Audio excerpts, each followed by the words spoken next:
Cette vidéo est la suite de plusieurs autres vidéos sur le dioxyde de carbone. Je vais vous montrer une autre propriété du dioxyde de carbone. Donc je vais toujours utiliser la méthode par déplacement d'eau pour récupérer le gaz. Donc voilà, j'ai mon tube, je vais remplir d'eau.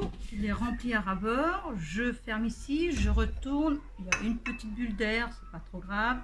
Je viens récupérer le gaz par déplacement de l'eau. Voilà. Vous voyez, j'ai un gros tube, je vais récupérer beaucoup de gaz. Voilà. Quand les bulles vont être à l'extérieur, c'est que le tube est rempli du gaz.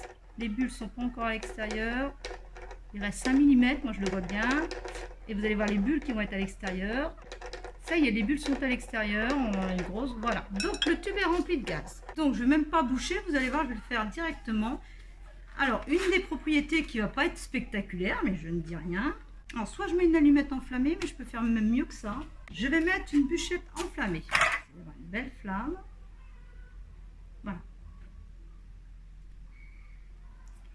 Et je vais la mettre à l'entrée du tube rempli de dioxyde de carbone. Vous allez voir ce qui va se passer. Il ne faudrait pas faire ça dans un tube d'air.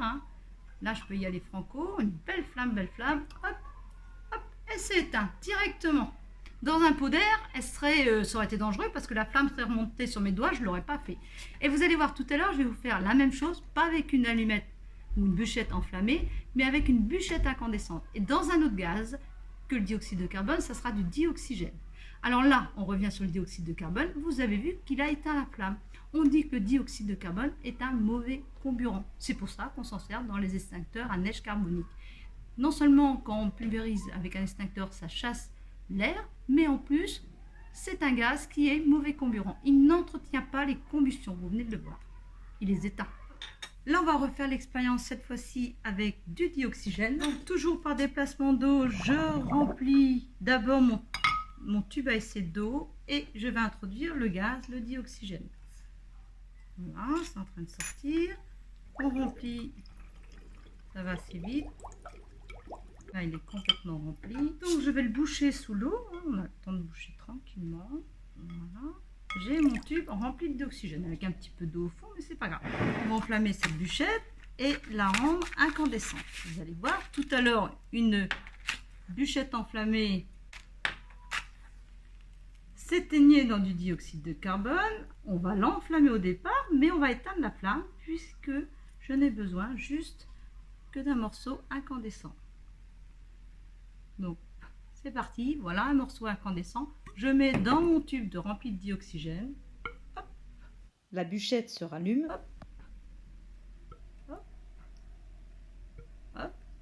Tant qu'il reste du dioxygène, regardez, je vais toujours un petit peu plus bas pour aller le chercher. Voilà. Là, je pense qu'on a fait le tour. Voilà. Donc, le dioxygène est un bon comburant. Il entretient les combustions, alors que le dioxyde de carbone est un mauvais comburant. Vous avez également beaucoup d'autres vidéos sur le dioxyde de carbone. J'en indique que quelques-unes ici. Vous en avez aussi sur les combustions. Vous avez vu le rôle du dioxygène. Donc vous avez beaucoup de combustions qui sont faites sur cette chaîne de Labo Science. Pour y accéder, vous allez dans la playlist le dioxyde de carbone ou dans la playlist les transformations chimiques. J'indique aussi une autre playlist et il y a beaucoup d'autres thèmes qui sont abordés sur cette chaîne de Labo Science.